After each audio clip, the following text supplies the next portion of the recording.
जय श्री कृष्ण मित्रों आइए आज सुनते हैं श्री कृष्ण के पिता वसुदेव जी के पूर्व जन्म की एक अद्भुत रहस्यमयी कथा। श्री कृष्ण पिता वसुदेव जी के पूर्वजन्म की कथा। मित्रों, ये कथा उस समय की है जब सतयुग में देवताओं और ऋषियों के बीच धर्म का संतुलन बनाए रखने के लिए अनेक महान आत्माएं तपस्या में लीन थीं। भगवान श्री कृष्ण की लीला का वर्णन करते हुए हम प्रायः बालकृष्ण, राधा कृष्ण और कंसवध की बातें करते हैं, पर क्या आपने कभी सोचा वो भाग्यशाली कौन था जिसे श्री कृष्ण के पिता बनने का सौभाग्य मिला? कौन थे वसुदेव, और क्या उन्होंने भी किसी तप, व्रत या पूर्वजन्म में ऐसा पुण्य अर्जित किया था? आइए जानते हैं वसुदेव जी के पूर्वजन्म की ये दिव्य कथा। कश्यप ऋषि विशाल यज्ञ का आयोजन कर रहे थे।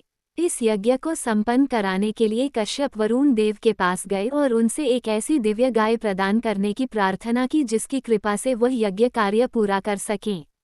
मुनि का यज्ञ पूर्ण हो जाए ये सोचकर वरुण देव ने कश्यप ऋषि को एक दिव्य गाय दे दी। अनेक दिनों तक यज्ञ चलता रहा। दिव्य गाय की कृपा से यज्ञ का सारा प्रबंध निर्विघ्न होता रहा। जब यज्ञ पूरा हो गया तो कश्यप ऋषि के मन में लोभ पैदा हो गया। वह वरुण देव से गाय तो केवल यज्ञ को पूरा करने के लिए मांगकर लाए थे, लेकिन उनके मन में लालच आ गया। कश्यप अब उस दिव्य गाय को वापस लौटाने से हिचक रहे थे। यज्ञ पूरा होने के काफी समय बाद भी जब कश्यप ने गाय नहीं लौटाई तो वरुण देव कश्यप के सामने प्रकट हो गए। वरुण ने कहा, ऋषिवर, आपने गाय यज्ञ पूर्ण कराने के लिए ली थी। वह स्वर्ग की दिव्य गाय है। उद्देश्य पूर्ण हो जाने पर उसे स्वर्ग में वापस भेजना होता है। यज्ञ पूर्ण हुआ, अब वह गाय वापस कर दें। कश्यप बोले, हे वरुण देव, किसी तपस्वी को दान की गई कोई वस्तु कभी वापस नहीं मांगनी चाहिए। आपके लिए उस गाय का कोई मूल्य नहीं। आप इसे मेरे आश्रम में ही रहने दें, मैं उसका पूरा ध्यान रखूंगा। वरुण देव ने अनेक प्रकार से समझाने का प्रयास किया कि वह उस गाय को इस प्रकार पृथ्वी पर नहीं छोड़ सकते, परंतु कश्यप नहीं माने। हारकर वरुण देव ब्रह्मा जी के पास गए और सारी बात बताई। वरुण देव ने ब्रह्मा से कहा, हे परमपिता, मैंने तो सिर्फ यज्ञ अवधि के लिए गाय दी थी, परंतु कश्यप गाय लौटा ही नहीं रहे। अपनी माता की अनुपस्थिति में दुखी बछड़े प्राण त्यागने वाले हैं। आप राह निकालें। ब्रह्मा जी वरुण को लेकर कश्यप के आश्रम में आए और बोले, कश्यप, तुम विद्वान हो, तुम्हारे अंदर ऐसी प्रवृत्ति कैसे आ रही है? इससे मैं स्वयं दुखी हूँ। लोभ में पड़कर तुम अपने पुण्यों का नाश कर रहे हो। वरुण की गाय लौटा दो। ब्रह्मा जी के समझाने पर कश्यप गाय को अपने पास ही रखने के तर्क देने लगे। वह उल्टा समझाने का प्रयास करने लगे कि गाय अब उनकी ही संपत्ति है, इसलिए लोभ की कोई बात ही नहीं। ब्रह्मा जी क्रोधित हो गए और कहा, लोभ के कारण तुम्हारी बुद्धि भ्रष्ट हो गई। ऋषि होकर भी तुम्हें ऐसा लोभ हुआ है, ये पतन का कारण है। तुम्हारे प्राण एक गाय में अटके हैं।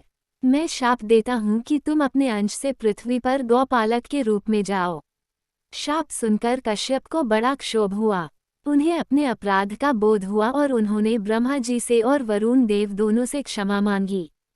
ब्रह्मा जी का भी क्रोध शांत हो गया।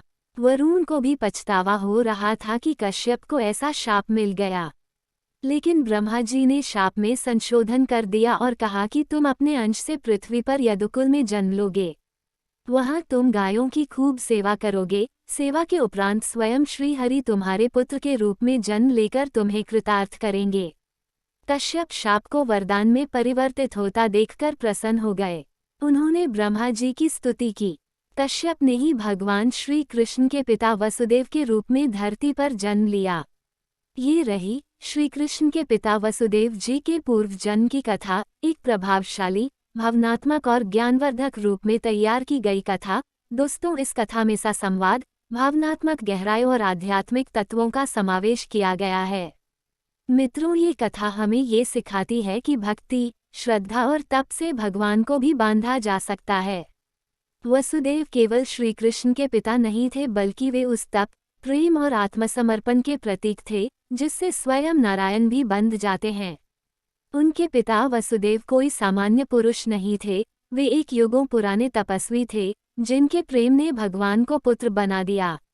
जय श्री कृष्ण, जय वसुदेव, जय भक्ति की महिमा। मित्रों, अगर आपको ये कथा ज्ञानवर्धक और प्रेरणादायक लगी हो तो वीडियो को लाइक करें, शेयर करें, चैनल को सब्सक्राइब करें और कमेंट में लिखें जय नारायण, जय वसुदेव।